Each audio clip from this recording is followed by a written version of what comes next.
சற்று முன் கிடைக்கப்பெற்ற மிக முக்கியமான செய்தி ஒன்று வெளியாகியுள்ளது.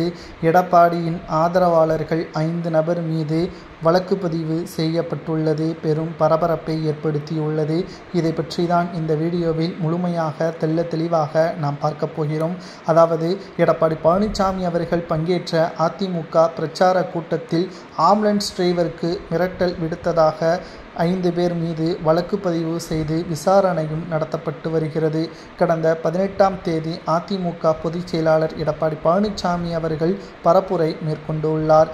அங்கு எம்ஜிஆர் சாலை அருகே இரவு 10-18 மணி அளவில் பேசத் தொடங்கிய எடப்பாடி பழனிசாமி அவர்கள் அவ்வப்போது ஆம்புலன்ஸ் அங்கே வந்து கூட்ட நெரிசலில் அங்கிருந்து வெளியேறுவதற்கு முயற்சிகளை மேற்கொண்டது. ஆனால் அந்த ஆம்புலன்ஸில் எந்த ஒரு நோயாளியும் இல்லை.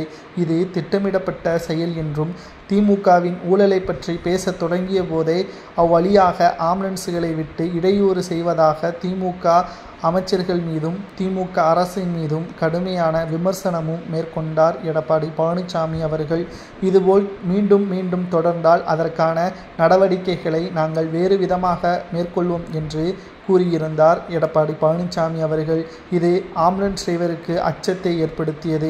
மேலும் ஆம்புலன்ஸ் டிரைவரை அங்கு சூழ்ந்து கொண்ட அதிமுகவின் மிக முக்கியமான நிர்வாகிகள் பரபரப்பான சூழலில் வழக்கு பதிவு செய்து விசாரணையும் தற்பொழுது நடத்தி வருகிறார்கள். இதில் எடப்பாடி பழனிசாமியின் பெயர் அடிபட்டு இருப்பதால் நிச்சயம் அவருக்கு ஏதேனும் ஆபத்து நடக்குமா என்ற கேள்வியும் அரசியல் வட்டாரத்தில் கூறப்படுகின்றன.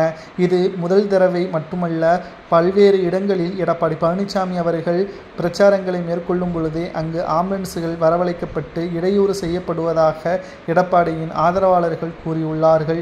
தற்பொழுது எடப்பாடி பழனிசாமி அவர்கள் பணத்தை கொடுத்துதான் கூட்டத்தை வரவழைத்து கொண்டிருக்கக்கூடிய இந்த ஒரு வேளையில் இவ்வாறான வழக்குகள் எடப்பாடிக்கும் அவரது ஆதரவாளர்களுக்கும் சிக்கலையும் அச்சத்தையும் ஏற்படுத்தியுள்ளது. 2026 சட்டசபை தேர்தல் இன்னும் 9 மாதங்கள் நடைபெற உள்ள நிலையில் எடப்பாடி தமிழகம் முழுவதும் சுற்றுப்பயணங்களை தீவிரமாக மேற்கொண்டு வருவதும் குறிப்பிடத்தக்கது.